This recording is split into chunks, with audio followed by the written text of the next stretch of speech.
1, 2, 3.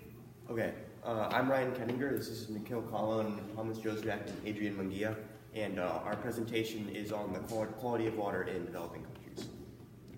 So our main problem is that the water quality situation in many developing countries is very poor, and there are no real easy ways to solve this problem mainly because of the economics of it.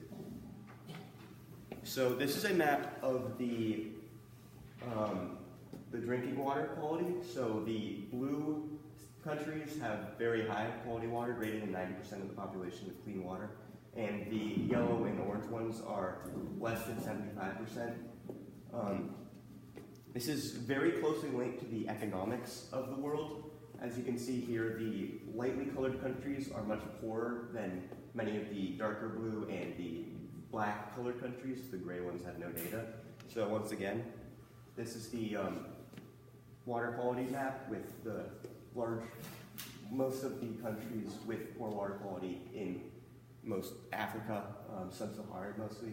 And then here is the map of the wealth. It's the same. It's almost exactly the same where the countries are with poor wealth and poor water quality. Okay, so there are numerous negative effects on the individual of water quality. The main illness, as stated by the World Health Organization, is diarrhea caused by cholera or dysentery. Once again, as the World Health Organization states, the main ways to treat this are through more water than usual, which is not usually possible in most of these countries.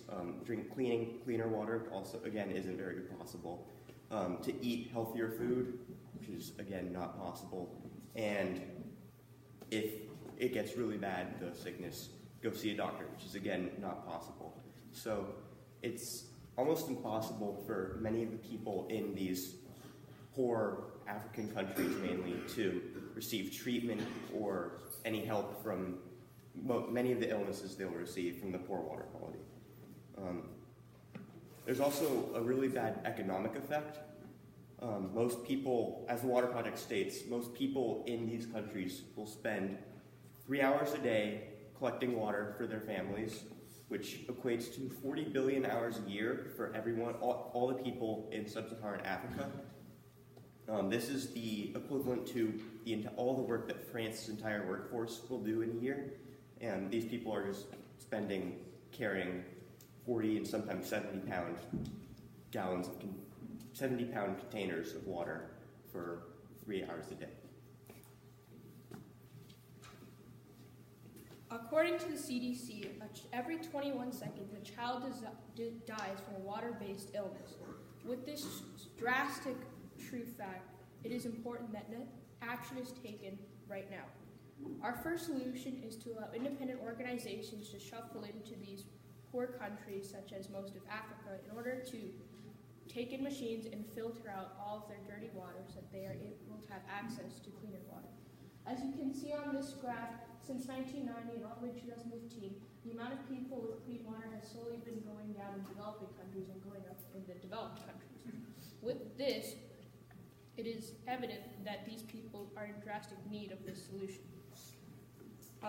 There have been several non-profit organizations that have already been to some areas in Africa, including Uganda, but they can only do so much with such little funding.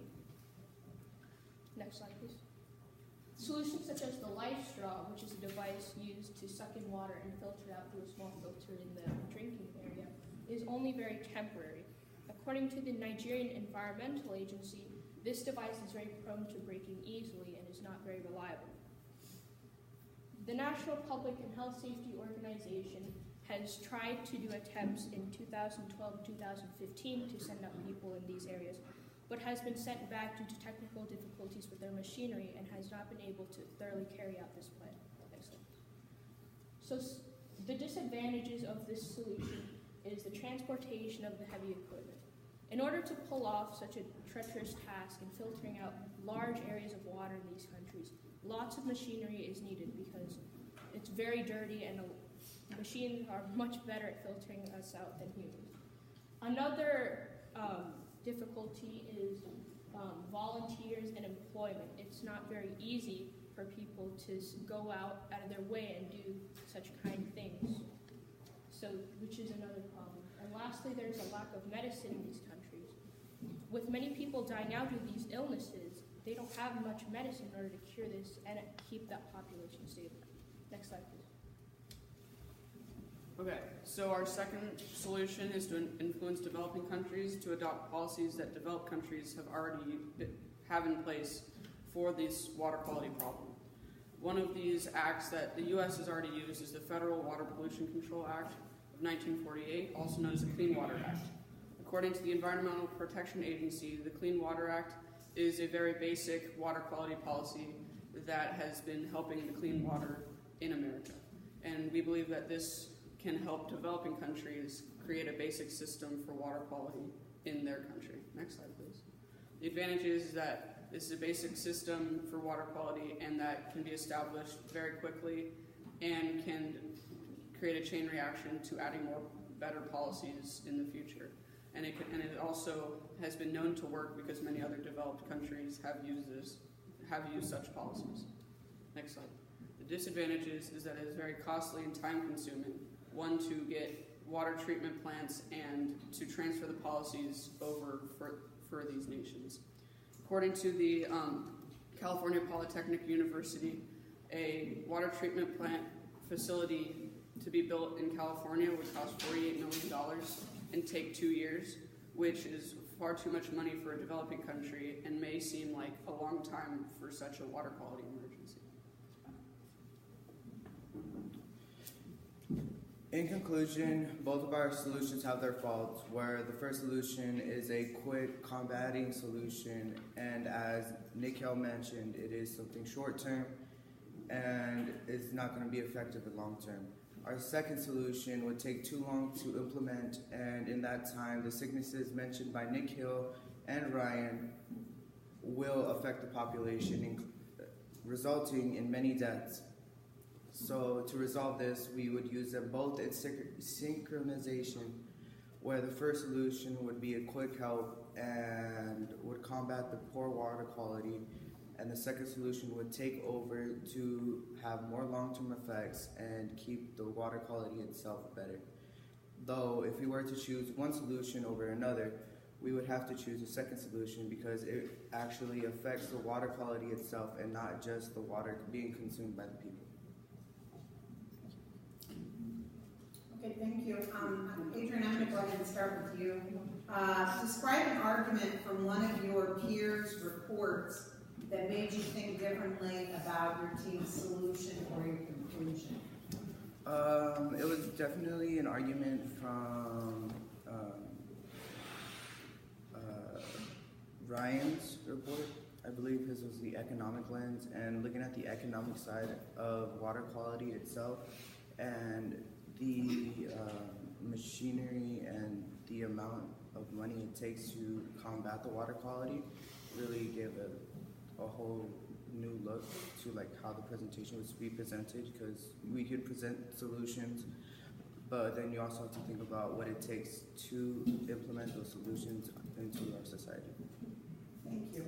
Ryan, in what way did you improve your ability to work with the group as a result of this project? Before in my life, I had never really trusted my group members at all, and with these people, we didn't have a whole lot of time to practice together, and I was very amazed when we all came together last week and we were able to actually present well without any real roadblocks or anything, without really practicing very much at all. So I was definitely able to trust my teammates much more. Mark, in the future, what change would you make to your group norms, and how would you expect that to improve the team presentation? In the future, I would say that we would probably maybe dedicate a little bit more time into our presentation. I would agree that our presentation had a little bit of fault, and I just next time it would be better if we set aside more time within our time frame that we would do. Okay. And finally, Thomas, can you explain how the content of your presentation changed after talking with everybody in the group? For our first solution, we did the independent organizations, And after talking with my group, we were talking about how like, the life straw was very helpful, but after doing some research, Nikhil found that it had some faults to it and that heavy machinery would actually have to be used by independent organizations instead of smaller